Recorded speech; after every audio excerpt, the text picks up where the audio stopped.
आकाशवाणी लखनऊ से प्रस्तुत हैं प्रादेशिक समाचार।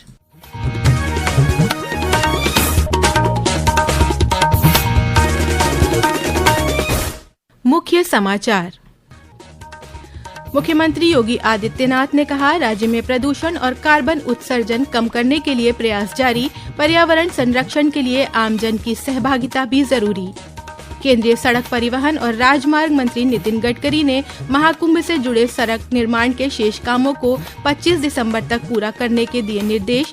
1,39,000 करोड़ रुपए के प्रस्तावों पर भी चर्चा। उपराष्ट्रपति जगदीप धनखड़ कल 1 दिवसीय दौरे पर आएंगे कानपुर। और लखनऊ में आयोजित सैयद मोदी अंतर्राष्ट्रीय बैडमिंटन चैंपियनशिप में पीवी सिंधु महिला एकल फाइनल में पहुंची। कल उनका मुकाबला चीन की व्यू लियू यू से होगा। नमस्कार, प्रदेश के समाचारों के साथ मैं तनवीर फातिमा और अब समाचार विस्तार से। मुख्यमंत्री योगी आदित्यनाथ ने कहा है कि राज्य में कार्बन उत्सर्जन और प्रदूषण कम करने के लिए प्रदेश सरकार कई ठोस कदम उठा रही है। श्री योगी ने आज लखनऊ में एक समाचार पत्र समूह की तरफ से आयोजित ग्रीन भारत समिट को संबोधित करते हुए कहा कि प्रदूषण कम करने और पर्यावरण संरक्षण के लिए सरकार द्वारा किए जा रहे उपाय काफी नहीं हैं, बल्कि समाज, संस्थान और आम लोगों की सहभागिता भी इस अभियान में जरूरी है। जैसे पहले पेट्रोल पंप स्थापित होते थे, ऐसे ही चार्जिंग स्टेशन स्थापित हो रहे हैं। एक बस पर प्रदेश सरकार 20 लाख रुपए तक की इंसेंटिव भी प्रदान कर रही है, जिससे प्रधानमंत्री जी का जो विजन है कि 2070 तक नेट जीरो के लक्ष्य को हम प्राप्त कर सके, कार्बन उत्सर्जन को जीरो स्थिति में पहुंचा करके इस धरती माता को हम लोग जीव सृष्टि के रहने लायक बना सके, इसको गैस चैम्बर बनने से रोक सके। लेकिन यह कार्य केवल सरकार के भरोसे नहीं होगा, समाज को जुड़ना पड़ेगा, संस्थानों को जुड़ना पड़ेगा, समाज के जागरूक लोगों को भी इसके प्रति आम जन की सहभागिता के साथ इसको आगे बढ़ाना पड़ेगा। मुख्यमंत्री ने कहा कि सरकार ने रिन्यूएबल ग्रीन एनर्जी और कंप्रेस्ड बायोगैस की अलग अलग पॉलिसी तैयार की है। इसी क्रम में प्रदेश में कंप्रेस्ड बायोगैस संयंत्र लगाए गए हैं और प्लांट लगाने का ये सिलसिला जारी है। इसके अलावा पिछले 7 सालों के दौरान राज्य में 16 लाख एलईडी स्ट्रीट लाइट लगाई गई हैं। राज्य में 23,000 हेक्टेयर लैंड बैंक तैयार किए गए हैं, जिसका उपयोग रिन्यूएबल एनर्जी के लिए किया जा सकता है। पीएम सूर्य घर योजना का जिक्र करते हुए श्री योगी ने कहा कि इस योजना के तहत लोग सोलर पैनल लगाकर अपनी जरूरत के अनुसार बिजली का उत्पादन कर सकते हैं। समिट में केंद्रीय सड़क परिवहन और राजमार्ग मंत्री नितिन गडकरी भी शामिल हुए। इस अवसर पर उन्होंने कहा कि ग्रीन भारत के लिए कई महत्वपूर्ण कदम उठाए जा रहे हैं। इस दिशा में किए जा रहे उपायों से न सिर्फ किसान समृद्ध होगा, बल्कि उत्तर प्रदेश के लोगों को पेट्रोल का विकल्प भी मिलेगा। पेट्रोल को यूपी में रिप्लेस करना बाय इथेनॉल, इससे किसान समृद्ध संपन्न होगा और आपके लखनऊ जैसे शहरों का प्रदूषण कम होगा। तो ये जो ग्रीन भारत में 40% प्रॉब्लम जो है वो इसी का है।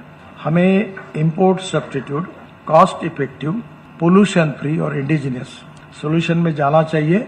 और ग्रीन भारत के और बहुत इनिशिएटिव है, तो इसमें ये जो इथेनॉल, सीएनजी, एलएनजी और उसके साथ विशेष रूप से बिटुमिन भी बना सकते हैं हम लोग। इससे पहले श्री गडकरी ने मुख्यमंत्री योगी आदित्यनाथ और अधिकारियों के साथ बैठक कर प्रदेश में राष्ट्रीय राजमार्ग के कार्यों की समीक्षा की। इस दौरान श्री गडकरी ने महाकुंभ से संबंधित राष्ट्रीय राजमार्गों के बाईपास, इनर रिंग रोड और पुल निर्माण के सभी बाकी कामों को आगामी 25 दिसंबर तक पूरे किए जाने का निर्देश दिया है। उन्होंने उत्तर प्रदेश में 1,39,000 करोड़ रुपए के नए सड़क प्रस्तावों पर विमर्श कर जल्द ही डीपीआर तैयार करने को भी कहा है। उधर मुख्यमंत्री योगी आदित्यनाथ ने गोरखपुर औद्योगिक विकास प्राधिकरण गीडा के 35वें स्थापना दिवस समारोह के अवसर पर 209 करोड़ की 79 विकास परियोजनाओं का लोकार्पण और शिलान्यास किया। इस अवसर पर मुख्यमंत्री ने 1,086 करोड़ निवेश की 85 औद्योगिक इकाइयों को भूखंडों का आवंटन पत्र वितरित किया। साथ ही निवेश मित्र पोर्टल पर गीडा की 20 सेवाओं के एकीकरण और ट्रेड शो और प्रदर्शनी का शुभारंभ भी किया। इस अवसर पर श्री योगी ने कहा कि पिछले 6 वर्षों में प्रदेश सरकार ने लगभग 4,500 करोड़ रुपए से अधिक के निवेश के प्रस्ताव को धरातल पर उतारा है, जिससे पूर्वांचल के हजारों नौजवानों को नौकरी और रोजगार के अवसर मिले हैं। उपराष्ट्रपति जगदीप धनखड़ कल एक दिवसीय दौरे पर कानपुर आ रहे हैं। इस दौरान उपराष्ट्रपति सेठ आनंदराम जयपुरिया स्कूल के स्वर्ण जयंती समारोह में बतौर मुख्य अतिथि शामिल होंगे। इसके अलावा वो IIT कानपुर का भी दौरा करेंगे और वहां के छात्र छात्राओं शिक्षकों को संबोधित करेंगे। उपराष्ट्रपति के आगमन को लेकर सुरक्षा व्यवस्था और आवागमन के मद्देनजर प्रभावी बंदोबस्त किए गए हैं। अपर पुलिस उपायुक्त यातायात अर्चना सिंह ने बताया कि उपराष्ट्रपति के आगमन की वजह से दोपहर 12 बजे से शाम 7 बजे तक वाहनों के आवागमन में बदलाव रहेगा। शहर में प्रवेश करने वाले वाहनों को जारी किए गए नो एंट्री पास निरस्त रहेंगे। ये समाचार आप आकाशवाणी लखनऊ से सुन रहे हैं। ताज़ा समाचार जानने के लिए आप हमारी वेबसाइट newsonair.gov.in पर लॉगिन कर सकते हैं। इसके साथ ही आप प्रादेशिक समाचारों का ये बुलेटिन हमारे YouTube channel news on AIR Lucknow पर भी सुन सकते हैं। लखनऊ में आयोजित सैयद मोदी अंतर्राष्ट्रीय बैडमिंटन चैंपियनशिप में आज महिला एकल फाइनल में स्टार खिलाड़ी PV सिंधु पहुंच गई हैं।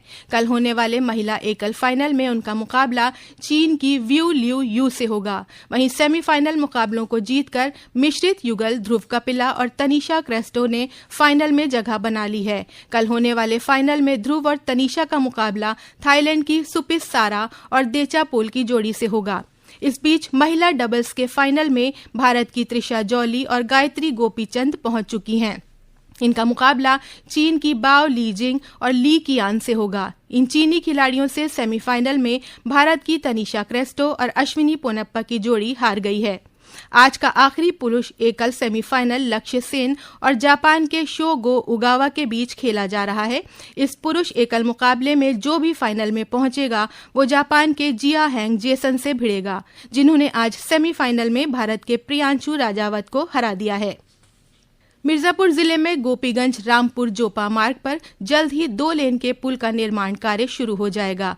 निर्माण कार्य के लिए आवंटित धनराशि की पहली किस्त जारी कर दी गई है। पेश है हमारे प्रतिनिधि की रिपोर्ट। मिर्जापुर में गंगा नदी पर जल्द ही 339 करोड़ की लागत से पुल का निर्माण शुरू होगा। पुल के निर्माण के लिए प्रदेश सरकार ने कार्यदायी संस्था उत्तर प्रदेश सेतु निर्माण निगम के प्रस्ताव को मंजूरी दे दी है। उक्त पुल के बन जाने से सोनभद्र और मध्य प्रदेश के रीवा जनपद से वाया मिर्जापुर, भदोही, लखनऊ, कानपुर और दिल्ली के लिए आवागमन आसान होगा। 1440 मीटर लंबा और 10.5 मीटर चौड़ा पुल बनाया जाएगा। इसके लिए 119 करोड़ रुपए जारी कर दिए गए हैं। SM सभा, आकाशवाणी समाचार, मिर्जापुर। प्रदेश में अलग अलग सड़क हादसों में 8 लोगों की मौत हो गई है और कई लोग घायल हो गए। श्रावस्ती जिले के इकौना इलाके में मोहनीपुर जमुनहा के पास आज टेम्पो और कार में हुई आमने सामने की टक्कर में दोनों गाड़ियां गहरी खाई में जा गिरी। इससे 5 लोगों की मौत हो गई और 6 लोग गंभीर रूप से घायल हो गए। हमारे प्रतिनिधि ने पुलिस सूत्रों के हवाले से बताया है कि गंभीर रूप से घायल लोगों को लखनऊ मेडिकल कॉलेज भेज दिया गया है। उधर मथुरा जनपद के बलदेव सादाबाद रोड पर 3 बाइक सवारों को एक डंपर ने रौंद दिया, जिससे इन सभी की मौत हो गई। संभल हिंसा के पीड़िता से मिलने के लिए जा रहे समाजवादी पार्टी के प्रतिनिधि मंडल को आज पुलिस ने हिरासत में लेकर नजरबंद कर दिया। शांति और सौहार्द बनाए रखने के लिए जिला प्रशासन आगामी 10 दिसंबर तक बाहरी व्यक्तियों को संभल में बिना अनुमति प्रवेश नहीं देगा। यमुना एक्सप्रेसवे पर आगामी 15 दिसंबर से 15 फरवरी तक कोहरे और ठंड की आशंका को देखते हुए हल्के और भारी वाहनों की रफ्तार कम की जाएगी। यमुना प्राधिकरण के मुख्य कार्यकारी अधिकारी अरुणवीर सिंह ने बताया है कि इस अवधि के दौरान वाहनों के लिए नई गति सीमा तय कर दी गई है। हल्के वाहन अधिकतम 80 किलोमीटर प्रति घंटा और भारी वाहन अधिकतम 60 किलोमीटर प्रति घंटा की रफ्तार से चलेंगे। और अंत में मुख्य समाचार एक बार फिर। मुख्यमंत्री योगी आदित्यनाथ ने कहा, राज्य में प्रदूषण और कार्बन उत्सर्जन कम करने के लिए प्रयास जारी, पर्यावरण संरक्षण के लिए आमजन की सहभागिता भी जरूरी। केंद्रीय सड़क परिवहन और राजमार्ग मंत्री नितिन गडकरी ने महाकुंभ से जुड़े सड़क निर्माण के शेष कामों को 25 दिसंबर तक पूरा करने के दिए निर्देश। 1,39,000 करोड़ रुपए के प्रस्तावों पर भी चर्चा। उपराष्ट्रपति जगदीप धनखड़ कल 1 दिवसीय दौरे पर आएंगे कानपुर। और लखनऊ में आयोजित सैयद मोदी अंतर्राष्ट्रीय बैडमिंटन चैंपियनशिप में PV सिंधु महिला एकल फाइनल में पहुंची। कल उनका मुकाबला चीन की व्यू लियू यू से होगा। प्रादेशिक समाचारों का ये बुलेटिन यहीं समाप्त होता है। नमस्कार।